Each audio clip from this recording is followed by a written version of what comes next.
As the fears of inflation and recession increase amongst Americans, many fund managers and analysts are taking more time to convince people about the need to save and invest more.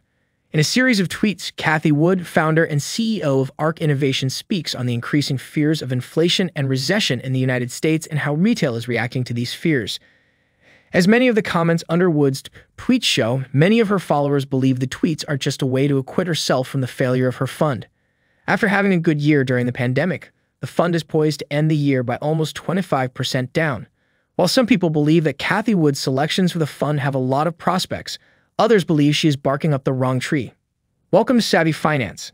This video examines Cathie Wood's recent tweets on inflation and recession fears, how Americans are reacting, and how everything could affect your investments over the next 3 to 6 months.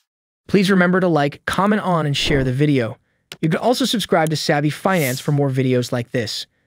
Cathie Wood begins her tweets by describing how American businesses and retail have responded to a buildup of economic issues that have been escalating since the breakout of the coronavirus pandemic. The portfolio manager states that in November, retail inventories rose to levels that were last recorded in the 90s. Imports also increased by almost 5%, while exports dropped by 2%.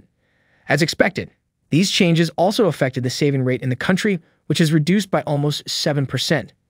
Today, we learned that in November, retail inventories rose more than 2%, the fastest pace since the 90s, while imports jumped 4.7% and exports dropped 2%. Moreover, real consumption, including services, was flat, and the saving rate dropped to 6.9%.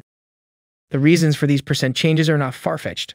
Firstly, there have been a series of supply chain issues over the past year, leading to increased demand. Secondly, there has also been a lot of uncertainty surrounding the pandemic. As a result, many Americans have been preparing for an uncertain future by stockpiling supplies. As Wood states in her next tweets, many Americans are preparing for more crises, especially as the Omicron variant brings more uncertainty. The tweets read, as measured by the University of Michigan, which I believe is the best monthly survey on the consumer, sentiment during November and December dropped to a level last seen at the worst of the coronavirus crisis in 2020. In this context, the percent changes listed above make sense.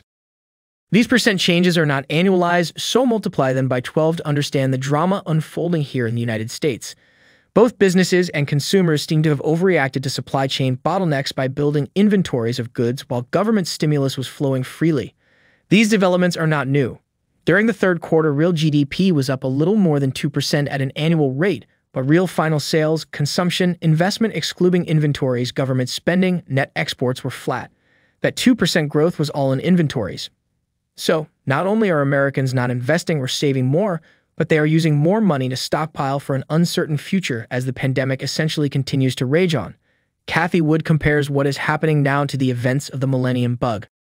The Millennium Bug, or the year 2000 problem, was a series of potential computer errors related to the formatting and storage of calendar data for dates in and after the year 2000. Many computer programs represented dates with the final 2 digits, so there was essentially no difference between 1900 and 2000. These errors had the potential to disrupt infrastructures such as banking and air travel worldwide. While people prepared for the computer-induced apocalypse, they stockpiled on everything from dehydrated food, water purifiers, and flashlights. In her tweets, Wood explains that the increasing inventories, mergers and acquisitions, and series of initial public offerings are reminiscent of the year 2000 problem. This buildup, along with M&A and initial public offerings, reminds me of the year 2000 problem. This time, the excesses are likely to be in industries that technology will disrupt: energy, financial services, and transportation, among others. If so, this disruption will be the flip side of the Millennium Bug, completing the circle. As expected, these events are bound to have some effects on industries and the economy at large. But Wood states that some sectors will benefit from the excesses and buildups. These sectors will see tremendous growth in 2022 as people try to adapt to the new situation. In addition, Wood believes the fears of inflation will fan fears of recession during the first 3 to 6 months of 2022. In our view, fears of inflation will give way to confusion and fears of recession during the next 3 to 6 months.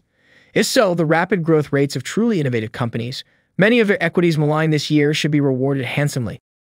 From the comments and quotes that Wood's tweets have since attracted, many people believe she is being too optimistic about the future of her picks. As a portfolio manager, Cathie Wood has always shown an affinity for high-risk technological industries. In 2020, her stay-at-home picks for ARK Innovation earned her an annual return of 150%. The story has since changed in 2021, with the fund poised to end the year about 25% down. However, if Cathie Wood is right, and there are some indications that she could be, 2022 would be more pro-technology. Cryptocurrencies, decentralized finance, and pretty much every other thing built on blockchain technology and other non-traditional technological companies could be heading towards the moon. Cathie Wood's call for last year had earned invested a lot of money, and she might be able to pull off a similar one in 2022. What are your thoughts on Cathie Wood's investment style and her stance on inflation? Please share your thoughts in the comment section below. If you enjoyed the video, please click the like button and subscribe to the channel. Thanks for watching.